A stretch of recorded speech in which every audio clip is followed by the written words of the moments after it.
Welcome to the Catacombic Machine podcast. I am Joseph, and in today's episode I will play you a recording from when Keller a few weeks ago came to Gothenburg, Sweden to talk about her work.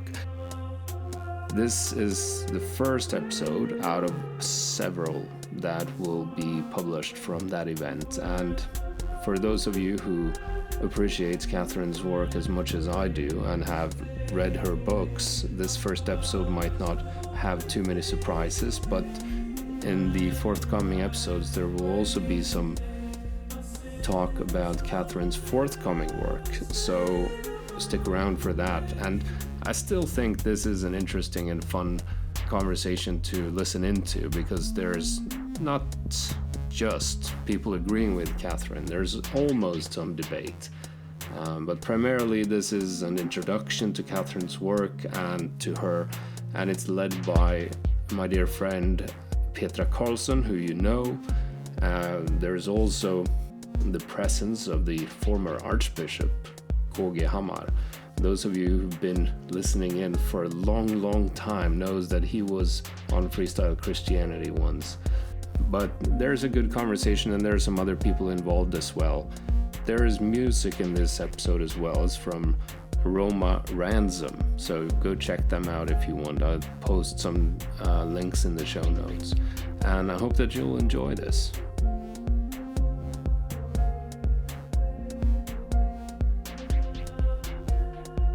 I'll try this introduction to your work by saying something about how I prepare for nights like this. I know you're all church workers, most of you anyway, so you know what it's like when you're preparing for a service or so. You think about those who you are going to be in the room with, those who are going to listen. You kind of let the others inhabit you and the room. The room affects the way we are, the way we think. Each and everybody in this room affects who I am right now. I am not this person in other places. This Petra is actually only here. She doesn't exist anywhere else but close to this table and close to you. In other words, we all depend upon each other as organisms, things. We are all, with Catherine Keller's word, entangled. We relate, we are dependent, and we cannot be otherwise. Not because we are weak as individuals, but because that is how we are.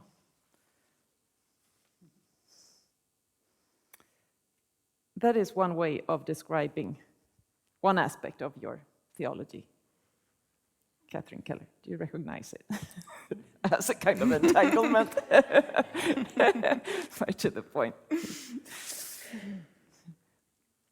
But please tell us a bit about where you came to do what you do, because you have written several books. This is the latest, Political Theology of the Earth. And it's a beautiful, wonderful read.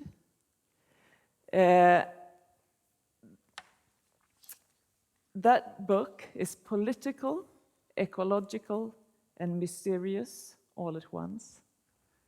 And you have a kind of prophetic voice in your writing,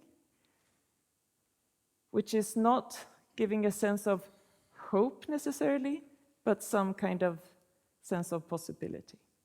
But how did you come to that? Why did you start doing what you're doing?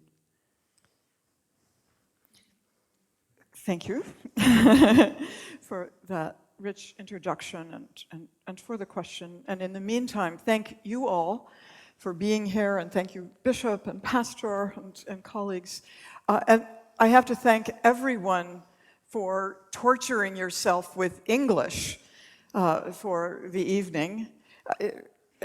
I have to say, English, as the world language now, the imperial language, has a strange toxicity, doesn't it? I mean, English is now Brexited and and Trumpified. And yet you're stuck, with this as the global language. Makes it easy for me. But my apologies and my gratitude to you.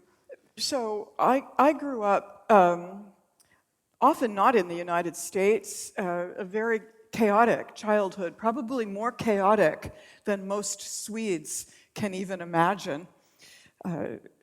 Right, my mother was married 3 times. This had a lot to do with war trauma. My father was Jewish. He left. My stepfather that we grew up with was, we thought, a Swiss immigrant. It turns out he was German, but he had gone AWOL from the German army. I won't go into all of that story, much of which we only learned when both parents died a few years ago. But we moved all over the place, including Africa when I was this big, and then Athens, Greece when I was here to here, about 3 years, and all over the United States. Because my stepfather had brain injury from also the war and trauma and could get jobs, but he couldn't keep them. So things were kind of wild, and there was not a theological undercurrent. There were pulses of theology. But when I was then 17 and in college and on my own for the first time, I was so fortunate to have a course on the Old Testament by a prophetic teacher who was making the connection between our work in the anti-Vietnam demonstrations. This is 1970. And making the connection of the Hebrew prophetic tradition and of Jesus' work with his disciples with our regular going out to demonstrate against United States militarism. And he also made the connection in his class through playing a little bit of the famous musical where Mary Magdalene sings, "I don't know how to love you," to Jesus. So he made some interesting gender and sex connections, and I started discovering feminist theology. So you see, what pulled me in was doubly political in relation to militarism and in relation to patriarchy. But then beyond that, it started to give me, perhaps not stability exactly, but a kind of ground and continuity. I still went on with the family habit for a long time. I dropped out of college. I went to study in Germany for a few years. But later I started getting degrees and getting very stable. But what theology also opened up for me, and training for the ministry and work in churches then, which were fresh discoveries for me, was a sense of community, and indeed of loving community. That was a loving community that was also progressive. It was the left of the church, so very politically active. So that's what got me going. And then I discovered process theology, and we'll have a chance to talk about this all day tomorrow in terms of the content. But it's the theology that really fully articulates, it gives the fullest expression that there is philosophically or theologically to our interdependence. It starts with the work of a great mathematician, Whitehead, over 100 years ago, who was also working with the first breakthroughs of quantum physics and Einstein. And he put it all together. And he was also a pastor's son, so he actually brought some God in, which was what made him very unpopular with philosophy, but not with theology. So out of this vision, but he had a vision of everything in the universe actually interconnected, but some things much more vividly and importantly than most things. But it's a vision of a world of dynamic interdependence. And so it's an inherently ecological vision. And so the further studies that I had then with process theology gave me a lot of support for developing feminist theology as a full relationality. I didn't want a feminism that's, we want to be separate and independent just like men. No, we wanted to call ourselves as women and men into a new kind of vigorous, creative, egalitarian interdependence with each other, but also with all the other creatures of the planet. And so that has motivated so much of my writing, and hope to make a little bit of difference in a troubled, very separative world. I have to make then the connection between this beginning of your life, the many sources, a bit chaotic, Yep. and then meeting the Old Testament. I actually talked to an Old Testament scholar today who praised your exegetical work, and as you, as a scholar of theology, know, the exegetes, the biblical scholars are hard to please, so it takes a lot for them to actually accept a constructive theologian's interpretations. But you said that you studied Old Testament theology then, and I know that you discovered an image of God there that somehow could respond to the sources of your own, I guess, beginnings, or? Yes, yes. I mean, that was one semester course, and I was 17, but it struck deep. That was the prophetic sense of the God of justice. So that unfolded, but then many years later, I did write Face of the Deep, which we'll talk about the connection to Genesis tomorrow, the first session, in some depth. But it is true that then what I have really lifted up from Genesis 1 is that it is not a creation from nothing there in Genesis 1. It's a creation from a deep, watery chaos, the tehom, the formlessness. So that creation is out of chaos, out of a watery, abysmal, mysterious depth. And you can see how that actually gave comfort and inspiration to someone who had grown up with a rather traumatic level of chaos. It was a way to work with the chaos creatively, to find not that the chaos was itself necessarily good. One of my siblings, my brother, who's a philosopher, is not going to recover from deep depression from our childhood. So I don't want to glorify the chaos. No, it was traumatic. But that chaos, even with its traumas, can also open one up to a mysterious kind of calling, and can make one courageous in the face of great change. And we all are facing great change just because we are earthlings now at this time in history. We'll talk about that tomorrow a lot too. So we need the courage of the creation from chaos, I think. Yeah. Now you touched upon one of the challenges today. What would you say, I mean, if we said something about the beginning, what would you say is what is driving you today? When you feel the urge to write theology today, what is that drive? Today, the book I'm working on, I'll get back to it in April, is called Apocalypse After All, ?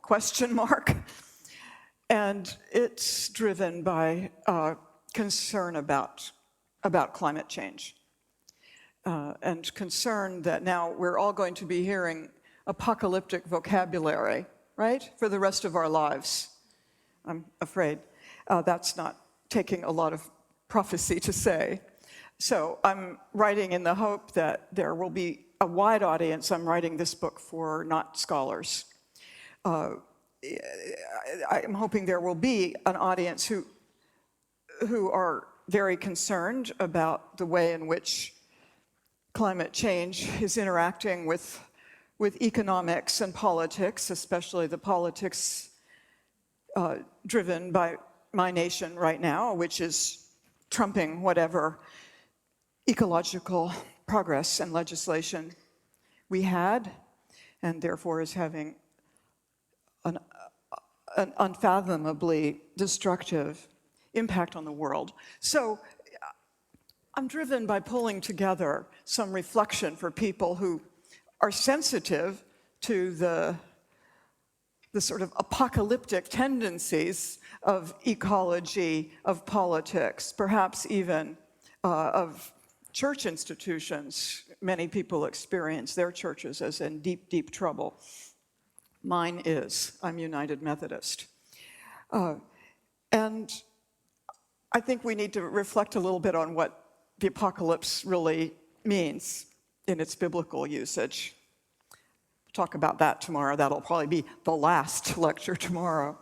But to think about apocalypse, I won't say what it does mean, but it does not mean the end of the world. All of my biblical colleagues agree there is in the Bible no end of the world. You can interpret it that way, but it's an interpretation. So I want to help just with a meditation on the apocalypse that will make us a little more well-tuned in our language and in our feeling about with the world. And I'm hoping that can help activate some of us, contribute to what we're all trying to activate. Of course, when you write books, you know, you have to wonder, am I just trying to make myself feel good, make myself feel like I can affect the world? So I don't know, but trying. I will ask you one more question now before we will get to listen to some music again. And that is about the way that you have affected theology and also the way that theology today is written with your language. I assume, or I'm sure that many of you after today and tomorrow, you will want to read Catherine Keller's work, those of you who haven't already. And then as scholars, and also I think pastors and priests, I am a priest myself, so I know a bit about that. At times you're asked, can't you just say it more simply? Does it have to be that difficult? If it's really true, can't it be said in a more straightforward manner, you know? Those kind of questions. But you have chosen to write, to let your writing express your theology, the form of your writing, in your theopoetics and so on. Could you tell us a bit about that in order also to kind of explaining beforehand when you start to read the style of your writing? Well, I think we all have to try to constantly discern what our gifts are, don't we? And they change. There's a kind of flow of grace, as my Lutheran colleagues know so well. And it's not once for all, but we do have to keep in touch with what we really can do. So I cannot write really straightforward, really clear prose well. I don't have a gift for it. My mother could have been a really great poet, I think, if she didn't have the kind of tragic life she had, or a painter. She was very artistic, so I probably have a little of that from her. So I have to use some of the artistic edge in language and theology, but it's so deeply there in theology. We have a whole kind of movement in the US, you use the term, right, calling itself theopoetics. Really, it's not a movement, but it's a style that comes into play. But some of my books have tried to fill a gap in theology, so I've done some pretty rigorous, intensive scholarly theologizing to fill in some gaps that I felt were there, perhaps because women had not been writing theology for so long and there were new questions arising, and I needed to do something that someone else hadn't done there. But I have also felt increasingly the call to and perhaps the gift to communicate more broadly.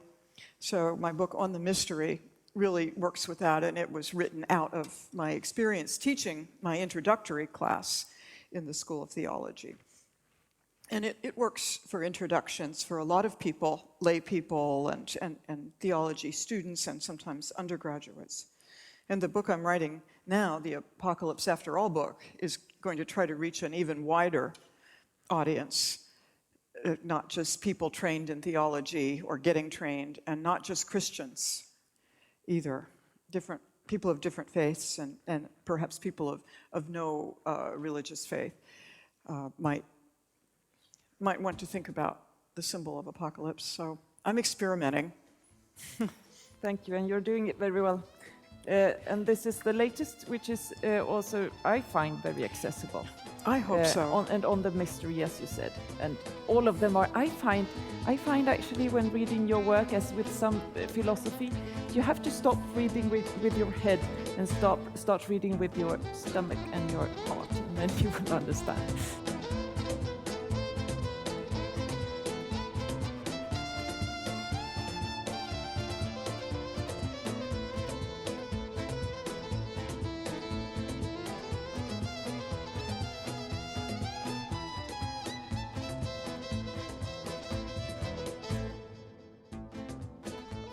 As a theologian in Sweden today, you have read Catherine Keller's work. I think that is almost necessarily so. And one of our great theologians and works in this city at Göteborgs University is Andreas Nordlander. And I know that you have, you both teach a course using Catherine's books, and you've also used her work in your own research. So I'm giving the word to you. Yeah. You hear me? Yes, I know my students have read Catherine's work quite a bit, and to good effect. I remember when I first stumbled across your work, that was at a cafe called the Granta in Cambridge, overlooking the River Cam, where we used to go. I was a graduate student there. We used to go and sit and read and have a cup of coffee. And I was reading one day Face of the Deep, because I was working on the doctrine of creation. And I was reading Face of the Deep, and a friend of mine, another graduate student, came up and said, "I see you're reading Catherine Keller. What do you think about this? What do you think about that?" And we started talking about it. So it was something of an opener of discussions at that time, and has remained so ever since. And he was particularly interested in the Augustine interpretation and whatnot. But it's a really rich book, so I'd recommend Face of the Deep, and that is the one that I'm reading with my students as well. So it's a wonderful book. So what struck me first then was what you were already talking about, the uniqueness of your language and way of writing, and sort of the poetic, the evocative, and what I think of as a rhetorically driven language. So this is theology as I see it, theology with an agenda, you know. It is not a theology that hides itself behind some kind of putative neutrality, but a theology that sort of wants to do something. And I think that comes forward very, very forcefully, very strongly in the language as such. So I think that's interesting, and I was glad to hear you talking about what it is that sort of inspires you in writing. And I'd love to know more about the sort of the process of writing, because it's very much a sort of a poetic way of writing, and how does that... It's interesting to me how that interacts with the sort of the rational argument and the careful scholarly analysis. You know, how you can combine those two is to me a bit of a mystery as well. So that's very interesting. So I think language is one thing. The other thing is the really refreshing way in which you bring in biblical scholarship and the Hebrew Bible in particular. I think so much theology can be, you know, we do theology as if we're just discussing with theological tradition and the tradition of the church. And all positions are already sort of fixed. But when you bring in sort of a fresh reading and interpretation of the biblical text, I think that was a real sort of needed injection, a revitalizing of theological discussion. So I thought that was brilliantly done as well. But then this is not a biblicism. You know, it's not saying the Bible should be read in this way and therefore we ought to think like this. It's the text giving rise to questions, right? And so it gives rise to speculation, to philosophy, and that's also something that resonates very strongly with me. I think if I were to characterize your way of doing theology, as I think about it, it would be to say that this is theology in an imaginative mode. So I hear you saying time and time again, so what if we think like this instead? Or what if it is like this? What if this is what really happened? You know, that's that sort of critical, questioning, imaginative mode of doing theology, I think, is characteristic of your style, and I think that's something that we probably need more of, you know, sort of a theologically schooled imagination, if you will. That's something that we can learn, I think, from your work. So having said that, my next point, I think, will be that it seems to me important to choose one's theological, shall I say, opponents, or adversaries, because I think what happened to me was I went on to write about the doctrine of creation out of nothing. So that is, let's say, that the classical or the traditional Christian theological understanding of divine creation, and that is something very different from what you're doing. So, but what I think was so important for me was to interact with a really sort of well-articulated, intelligent alternative to what it was that I was trying to do, which was and still is, in the end, something quite different, because I continue to think that this creation out of nothing, let's say, theology is beautiful and worthwhile and worth keeping. But, you know, just teaching me to ask questions, I think, that I otherwise would not have asked. And one such question has to do with, how is this doctrine heard and how is it used? I think we need to distinguish between, on the one hand, what let's say, a doctrine or a Christian teaching says, let's say, the inner logic of it, what it's meant to, let's say, what it's meant to say, on the one hand, but then also, in distinction from that, how it's heard and what is being done with it, how it lands in concrete social reality. I think it's obvious that, the Christian doctrine of creation has very often been used as a sort of legitimization of a lot of things that we wish wouldn't have happened, So that is one thing that I think is very important, that I think your work has taught me. So in brief then, I think, as someone defending creation ex nihilo, I think that your work, Face of the Deep, is probably the most, well thought out, articulate, sophisticated alternative there is. And so that's why I have, students read it, and I think it's really worthwhile to engage with it. So let me say some, I'm not going to summarize the argument as I take it from Face of the Deep. I won't risk that, but at least suffice it to say that I take you to say that the way in which Christian theology developed an understanding of the world as created out of nothing by the divine, creative act, out of no pre-existent matter, chaos, or things, whatever uncreated reserve other than God.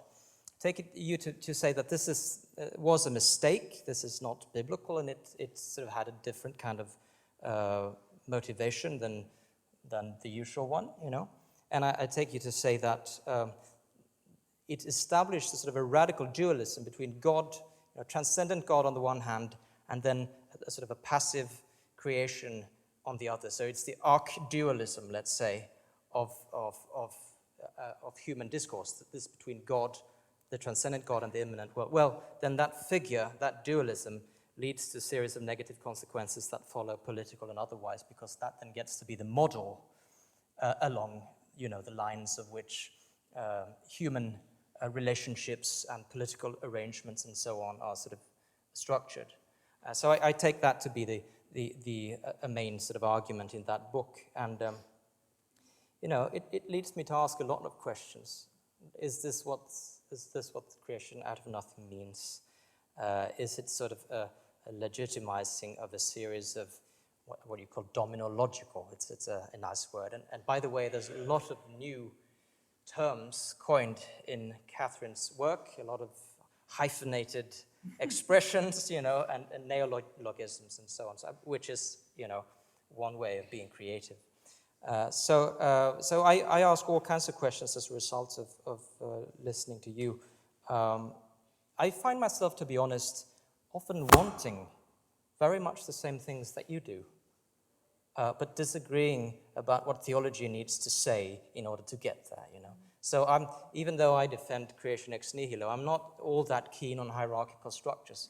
And I'm certainly not a defender of, you know, masculinist dominology, and certainly not, a friend of environmental degradation and the denigration of matter and so on. So I hope I can still get to agree with you that these are bad things and that we should work against them, even though I do think that creation ex nihilo is precisely, creation out of nothing, is precisely this sort of the theological understanding of God and the world that will allow us, in fact, to address some of those issues as well. So there you have that. Have you written down? Yes, well, it's, meant as a sort of a friendly critique, you know, just to get us going, right? We don't want people just agreeing with everything. I'm not getting out my gun. No. I'm glad, so I'll tuck my right back again. Okay. There's much to say, but I'll save some of it for later discussion. But let me ask you this question then. I think this might be interesting to think about. How does theology change the world? I mean, what is the way in which this happens, if theology indeed does change the world? It seems to me there are either sort of two ways, mainly. Either theology changes the world through ideas, putting forward a new theory, a new set of ideas that will all of a sudden change things, right? People will begin to think in new ways and so on. Or else, and I think this is the more plausible way in which theology, if it changes anything, changes things, is that theology begins to change the communities of faith that are interested in what theologians have to say, and so changes the world through communities of faith rather than directly, you know. Sometimes theology speaks of different kinds of publics. So we speak to the church as theologians, we speak to the academy, we speak to society, and we can have different opinions about which of those are most important. My sense is that if we want to change the world, it's probably most important to speak to the church, which doesn't exclude the others. So one question is then, since communities of faith tend to be communities of tradition, you know, where a discussion about theological tradition is going on, do you think there's a sort of how should I put it? Is there a danger that a theology that wants to do things in a sort of radically new way, such as process theology, you know, doing things, sort of, changing very fundamental basic structures of classical Christian theology, is there a danger that as this theology sort of puts a bit of a distance between itself and concrete communities of faith, and therefore sort of loses some of its power to in fact change the world? It'll become an academic game, you know what I mean? Not saying that it has to be, but it's an interesting question if that is in fact so. So another way to put this new book is, the subtitle is Our Planetary Emergence and the Struggle for a New Public. And I mean, one question would be, what is this new public? Who is this public? Is it sort of people in general, or anyone who wants to sort of listen in, or is it the church primarily, or who's this public, in fact? So that's one question I had.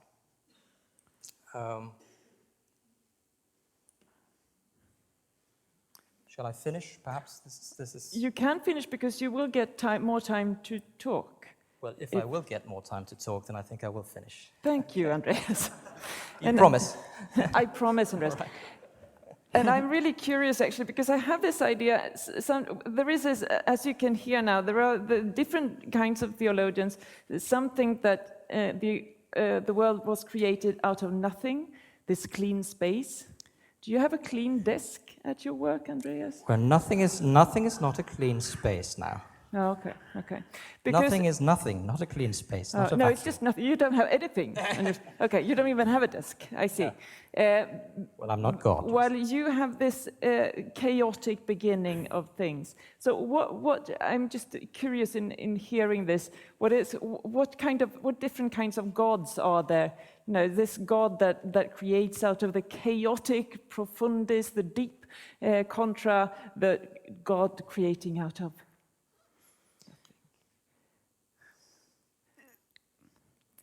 I want to say that I think God is creating out of this situation which is complex, and there's always a feeling of a little chaos threatening when there's a statement of a disagreement, and there's uncertainty as to where things will go.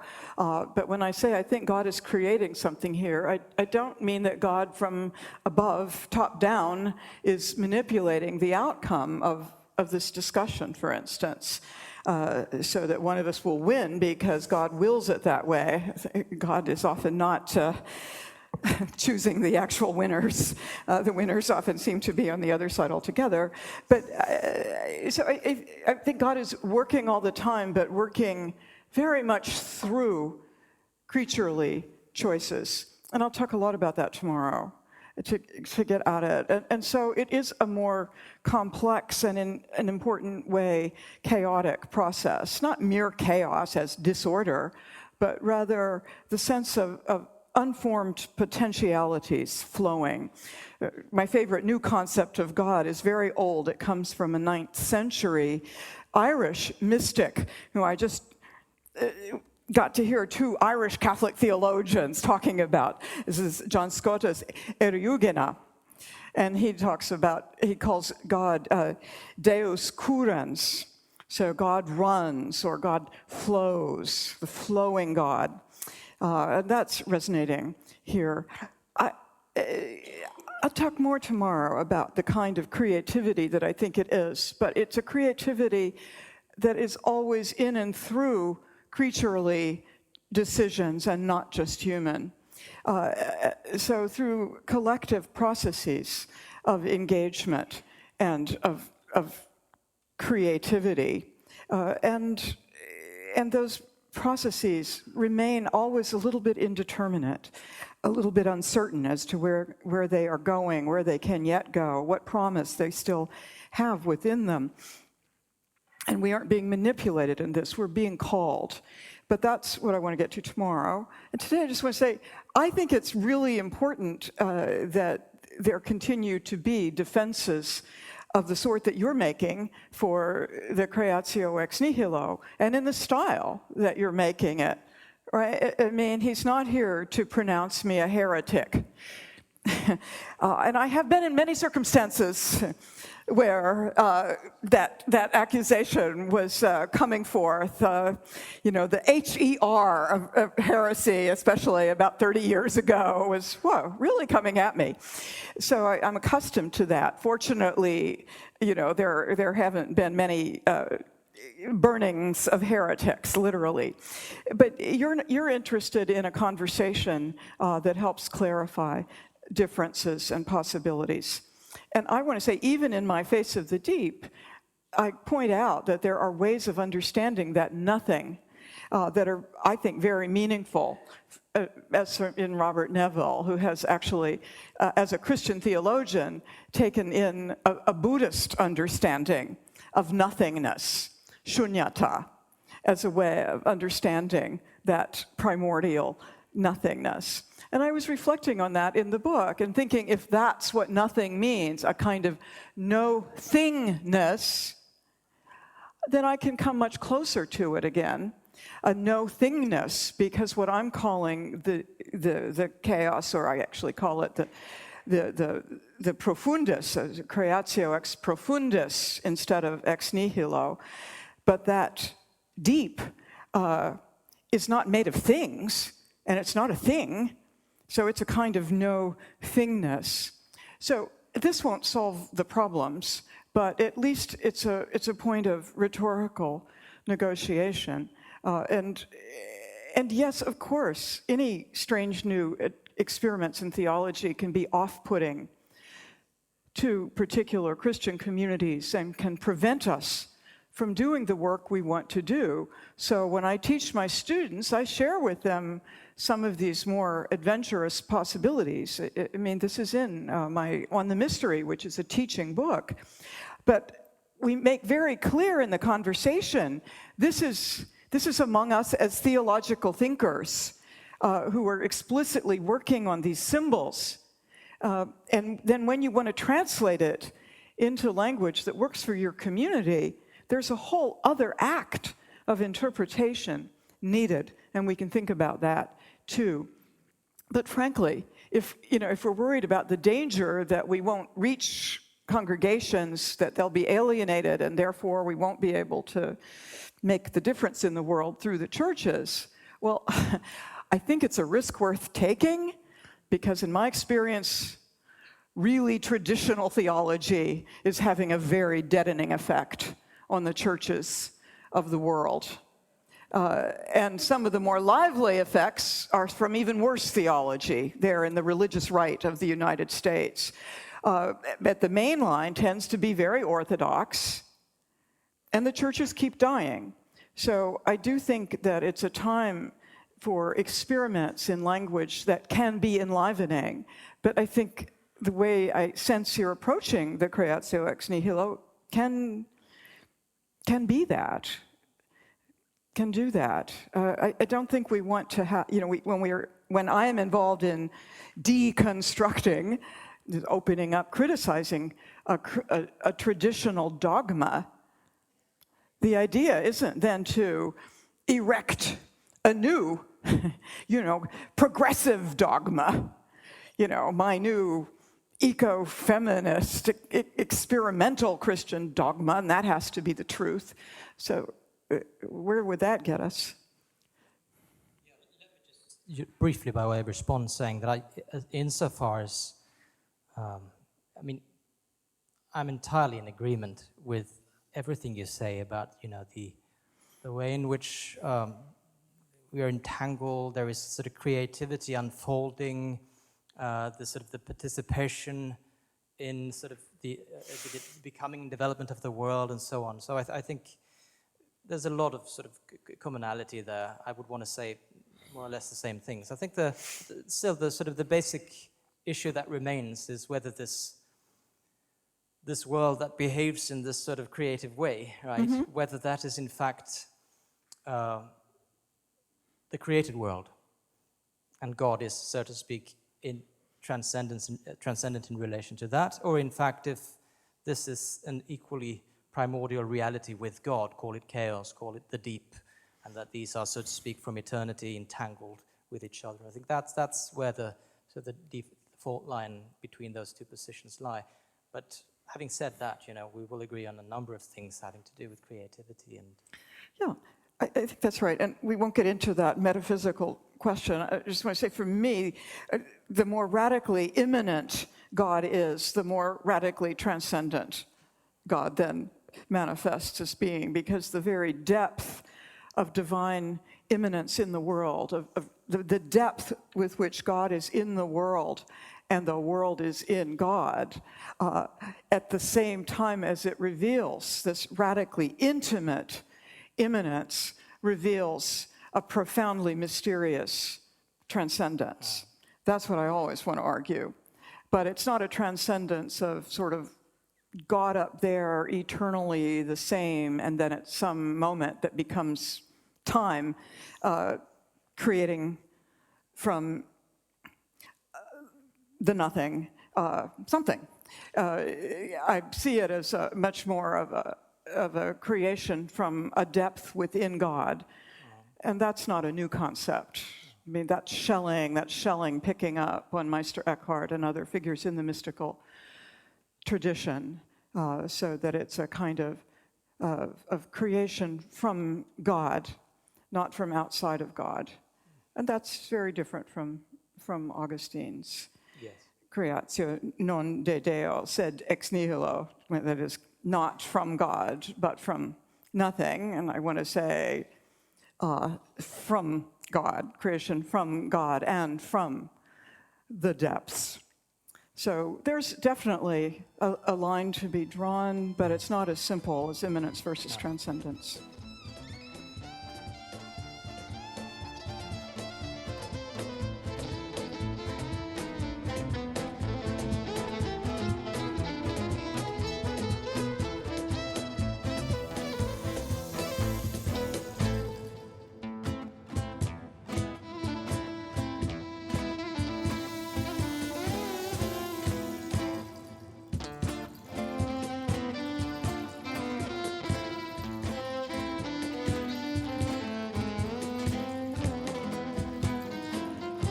I discovered very early in my life that I loved heretics.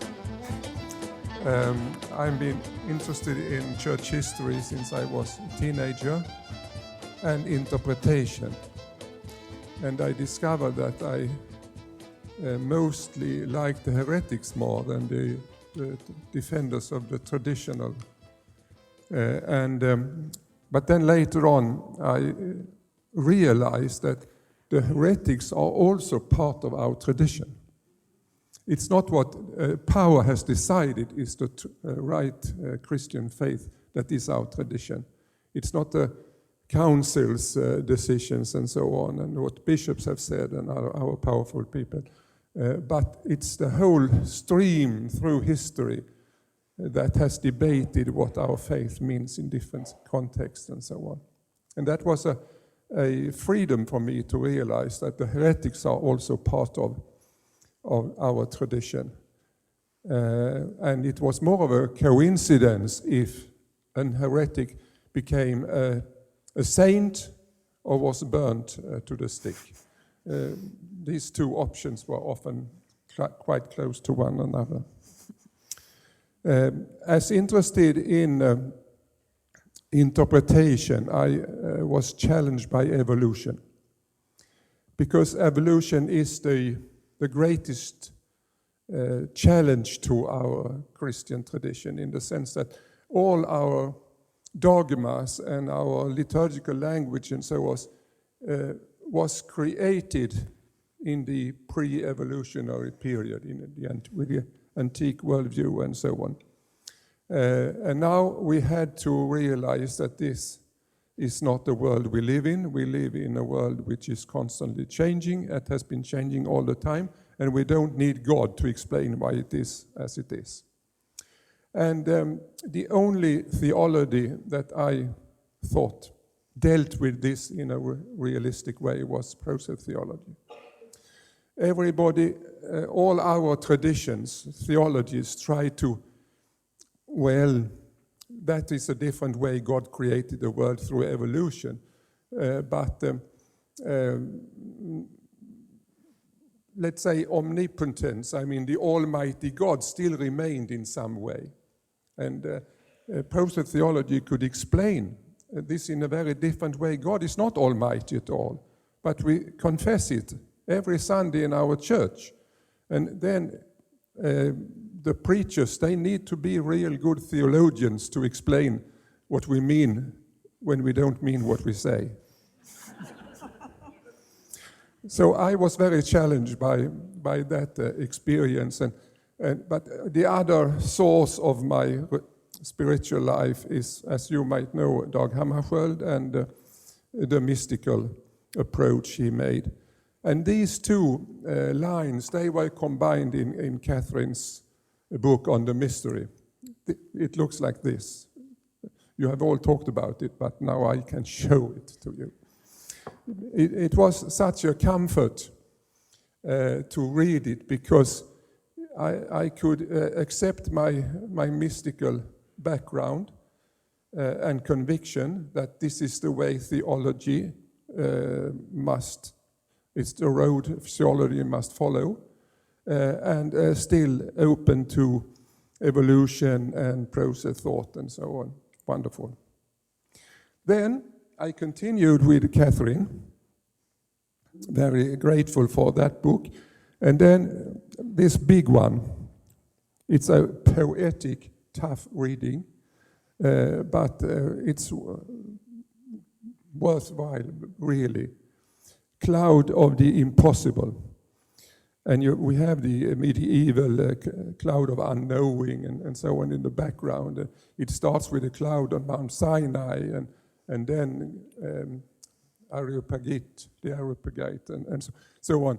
And I had been forced to deal with apophatic theology as a result of my being a church leader for so many decades, because I realized that Paul Tillich was true when he said that Christianity is the most idol-producing theological tradition in the world.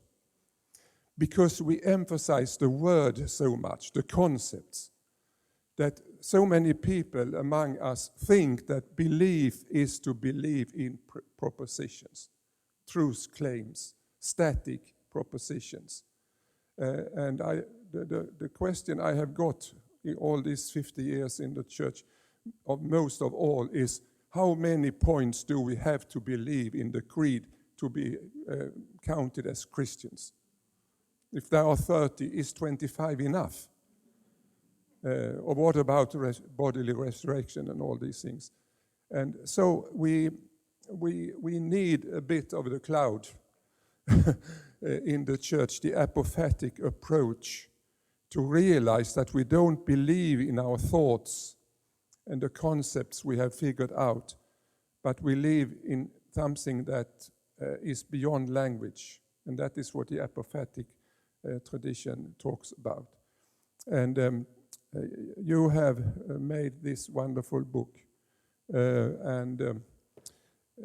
so I'm so grateful for that. Then I'm very political, so this is, let's say, some short version of this, in a sense, that you need to have an apophatic approach to politics.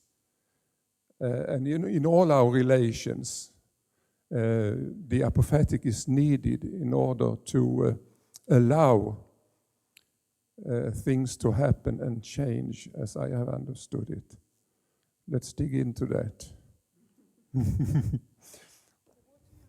A bit of apophatic in all of our relations, apophatic politics, what's that? Mm. Yeah. People think that apophatic theology is only about God, that we cannot define God. We have to realize that we as people with words and language, which we cannot avoid, we must realize that God cannot be grasped in our language. But that is also true about human beings. I mean, there's no difference between relation to God and relation to our fellow human being. If I think that I understand you, Petra, but I don't understand God, then I have separated. So you are as much a mystery to me as God is. I'm sure. Congratulations. Thank you. And the next step, which Catherine helps us with, is that we must even see the planet and all the life forms and the material world and so on in the same apophatic way. We don't master. We can serve, and you must relate to it with open minds, in interconnectivity and intercarnations. That's one of your words. So that is what I mean, but we cannot avoid the apophatic approach if we will step down from the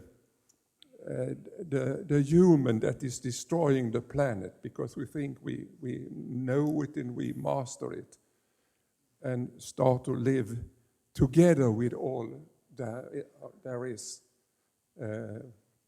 Then we cannot. We must include the apophatic approach in this. That's my conviction, and it's a very great conviction, And it's a very strongly verbalized conviction. This is something that I think we share. We share a little too much, and I'm very honored to be discerning how much, the political, the apophatic, and the process theological. But the sense that this language of unsaying, apophasis, is necessary not to just silence theology. It's already silent enough in our civilization, but rather to help it speak more truly, which means for us to have times of deep silence so that we hear better, even the Word of God. So that in our theological speech, then, there comes a new humility. And the apophatic mystics were so concerned with that humility against the theological idolatry, the idolatry of Christian theology, as you say, this certainty that we've captured God in our language, in our propositions. I believe in this, that, and the other. And so this deep practice of mystical humility, of listening, and of silence doesn't have the effect of then just terminating theology, theos logos, God words. No, it releases very fresh verbalizations, and they run all through the history of Christianity. And it's very important that you're clarifying how mysticism in this tradition is not at all about just withdrawal from the world, that it get withdrawal from language, withdrawal from the world, into some deep, silent inner communion with God. But there might be moments for that. But from the beginning, something else is going on. So Gregory of Nyssa, I mean, we're going back 1700 years to the very beginnings of Christian theology. Gregory of Nyssa is the one who first uses the metaphor of Moses having the date with God on the top of Mount Sinai. He's supposed to meet God in the dark cloud. And Gregory of Nyssa takes and meditates on that and reads that cloud as the mystery of God, the unknowability of God, the transcendence of God, making itself, as transcendence, making itself immanently known, but remaining thereby mysterious. But what's the political connection? Well, it turns out that Gregory of Nyssa is the only emancipationist of Christian theology for centuries. He's the first and he's the only for centuries. I wondered about that. I wrote about it very briefly, but I didn't do the research. But now I've got it from a colleague who is a specialist in African American race and theology. And he's gone deep and said it's Gregory of Nyssa. So now this friend of mine, this is J. Cameron Carter, who's the leading African American race theorist in religion. And he's saying that now he's because of that connection to this emancipationism, Gregory of Nyssa has become a big hero of his. Gregory of Nyssa argued human beings are made in the image of God. God is nothing if not free. Therefore, all human beings are free and must be free, and it is impossible for a Christian to own a slave. He's very clear, and he carries that through, and it does not get picked up in other Christian theology for centuries. So J. Cameron Carter's picking it up, and he's connecting it to the darkness of the cloud. So he's doing a kind of theology of blackness using the dark cloud. So that's work he can do, and I love it. But it's just one example of how mysticism in this deep, dark tradition of the apophatic actually can have profound political meanings. One historical remark. I don't think it's a coincidence that the apophatic theology was developed in the 6th century by Dionysius. Because that was the centuries after the creating period in the church, when this emphasis upon the right creed. And then after generation, it was realized that we must introduce the apophatic again in order to be able to pronounce the creeds. In the sense that we say to people, we don't believe what we say, but we believe in God. I think that's very true.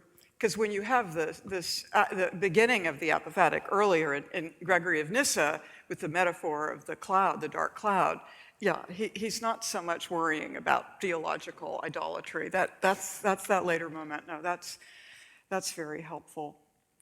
I want to just mention something I can go into more tomorrow, and I will, but that then another moment in the history of the cloud, the one that is the basis for my book's name, The Cloud of the Impossible. This is the 15th century. This is Cusanus, Nicholas of Cusa, who became quite a teacher and guide for me in this. And it's his phrase, the cloud of the impossible, but he's reflecting, on this tradition from Gregory of Nyssa on the cloud of unknowing, et cetera. What most Christians don't know is that Cardinal Cusa, in 1440, writing his book, De Docta Ignorantia, the learned ignorance, is arguing for, again, apophatic theology, this theology that says that, in his case, that all of our language is finite, and so finite language about what is infinite doesn't really get there. It doesn't capture it, doesn't hack it. It's conjecture. It might be very meaningful, and we need to do it, but we need to remember humbly that we do not know. We have revelations that teach us much and which we need, but they've gotten put in human language, so they're finite. We don't know. So he's strong on that with the dark cloud, right? Clear. First chapter of De Docta Ignorantia. Next chapter, he starts reflecting on the universe, reflecting on the infinity of God, expressing itself directly in the universe, so the universe must be somehow infinite, because it's as much like God as possible. Well, no Christian knew that yet, that there's a boundlessness about the universe. So then he conjectures on from that. If the universe is boundless, that means it has no circumference. If it doesn't have a circumference, it doesn't have a center. So, the Earth can't be the center of the universe. Folks, this is 100 years before Copernicus, who read Cusa. But, Christian theology doesn't usually get credit for realizing that the Earth is not the center of the universe. We just get blamed for persecuting those who did. So he was using this unknowing to come up with amazing knowledge, way ahead of his time. And in the same chapter, he's reflecting on how everything is a part of everything else in the world, as God is within everything and everything is in God. Not saying God is everything. Everything is within God, and everything finite is boundlessly held within the infinite God. So, profound interest in the material world and the relations of the things, human and non-human. We believe if you're a human, you see yourself in God's image. Yes, you see a person, therefore, in God, because you're a person. But a lion relating to God sees a lion, and a donkey sees a donkey.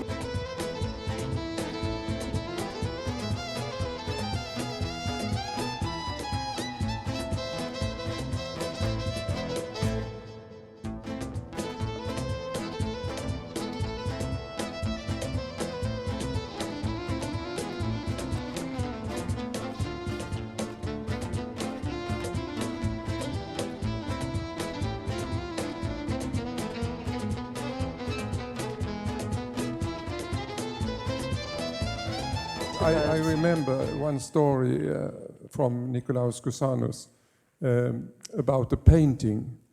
He taught his students that there was a painting that watched them wherever they stepped in the room, so that they could see the eyes of the painting wherever they were. But when they looked at the painting, they had their own perspective. So this was in De Visione Dei, how God sees us and how we see God. So God sees us wherever we are, but we see God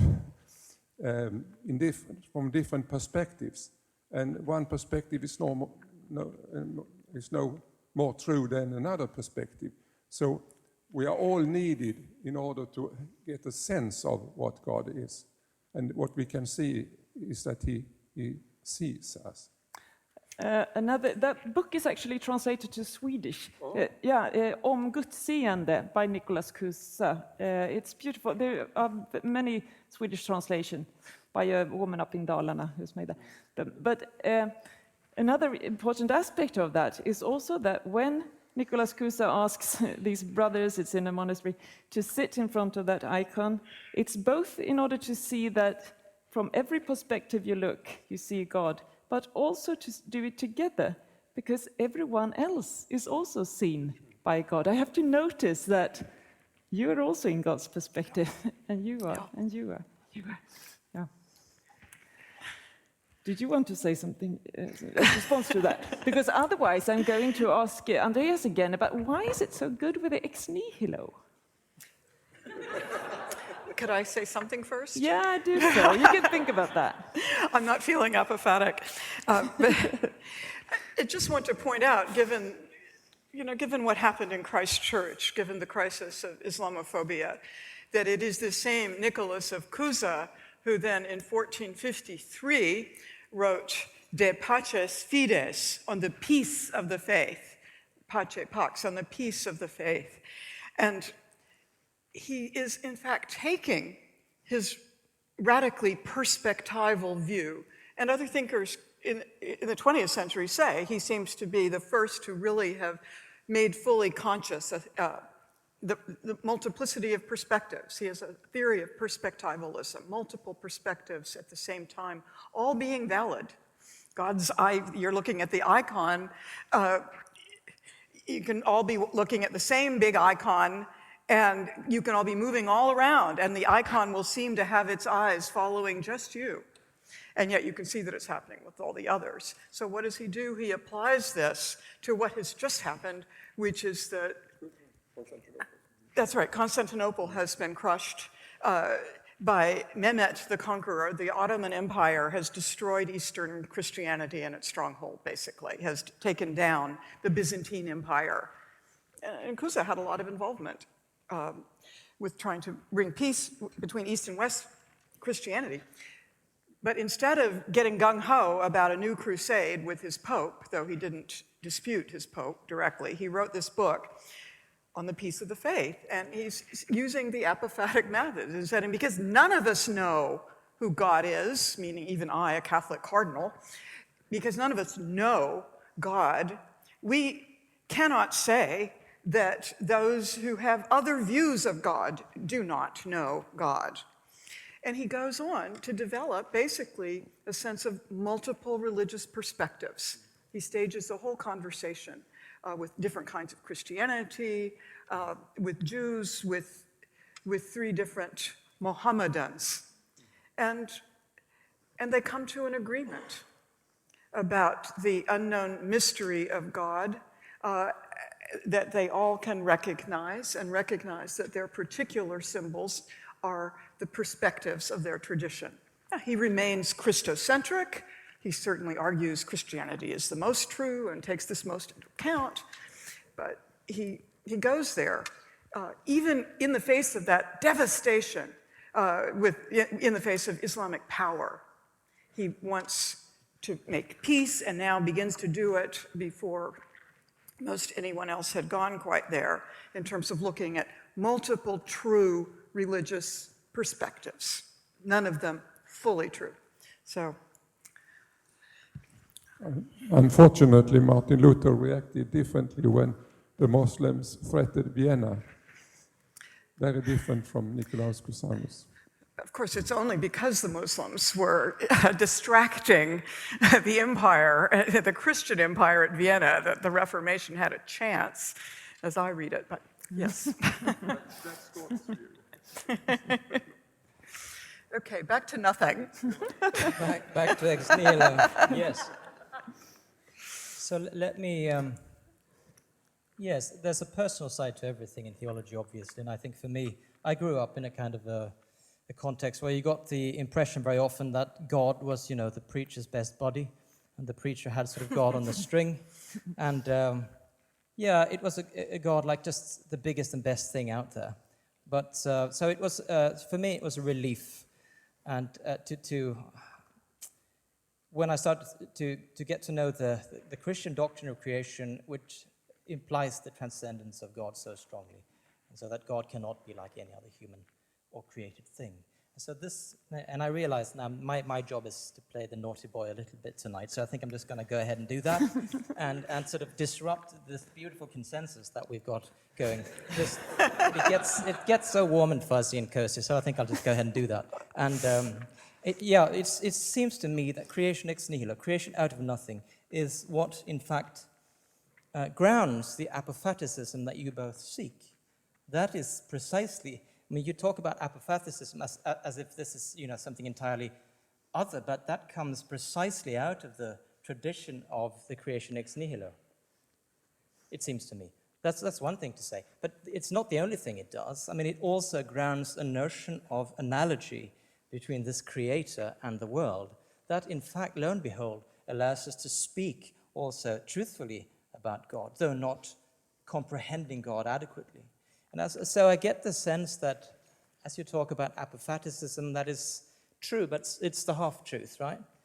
And not the whole truth. So you have to speak about apophaticism as it flows out of creation ex nihilo, but where is analogy? Where is the fact that I can say something about God that is also true, though not the truth, but nonetheless, Right. You see what I mean. So I think we need to bring that into the mix, or else we'll lose ourselves in this, this utter ignorance, which is not what Kusa is saying. It is most certainly not what Gregor of Nyssa is saying. That would be a complete misrepresentation. Did you hear me saying that they were saying that? No. Okay. Well, no, but that was what you were talking about. So I'm just wondering, is there a place for sort of analogy? But these are rich thinkers of analogy. Right, it's because we do not know God directly because of our finity, because we must unsay any of our certainties about God, that we need analogies, that we can speak of God by analogy. I mean, and this Thomas of Aquinas was even drawing on the negative way. Oh, absolutely. Yeah. And very much from the apophatic tradition. And that's why one cannot speak of God for Thomas Aquinas in terms of univocal truth, absolute certainty claims.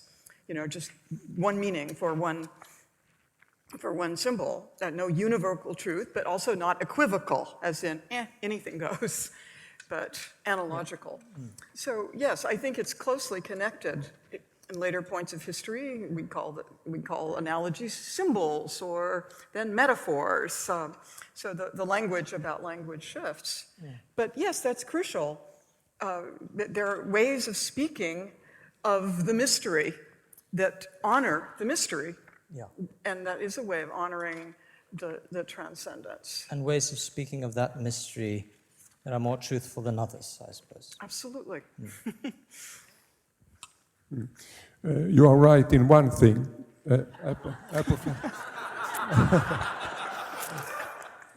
Perhaps the rest also, but apophatic, of course, does not stand alone.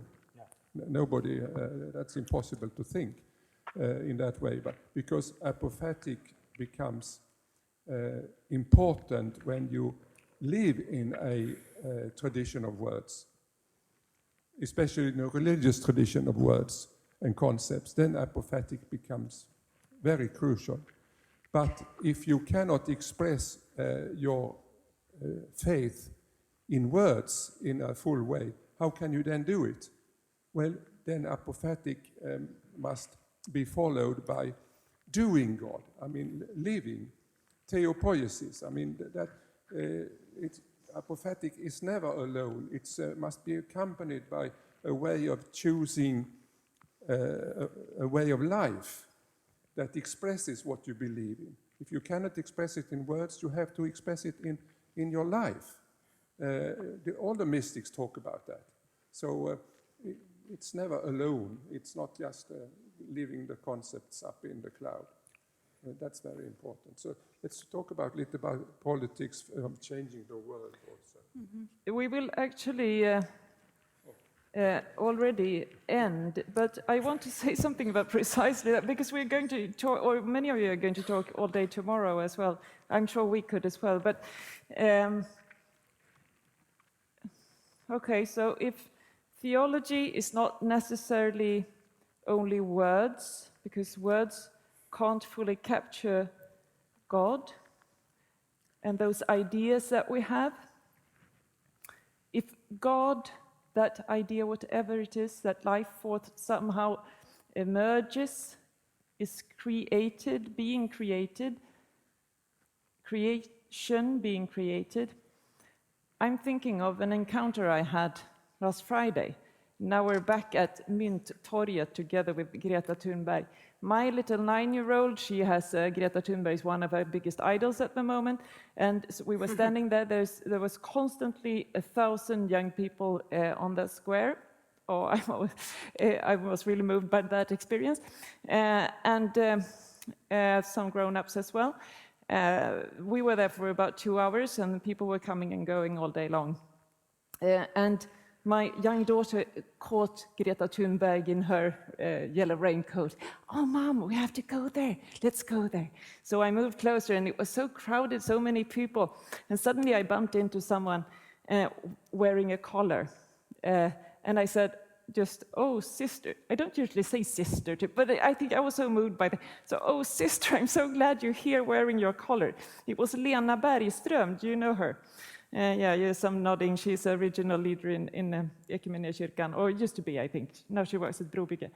And she was just standing there, and she said, and I said, oh, I'm so happy that you're here. Yes, I'm here every Friday. I've been here every Friday since they started.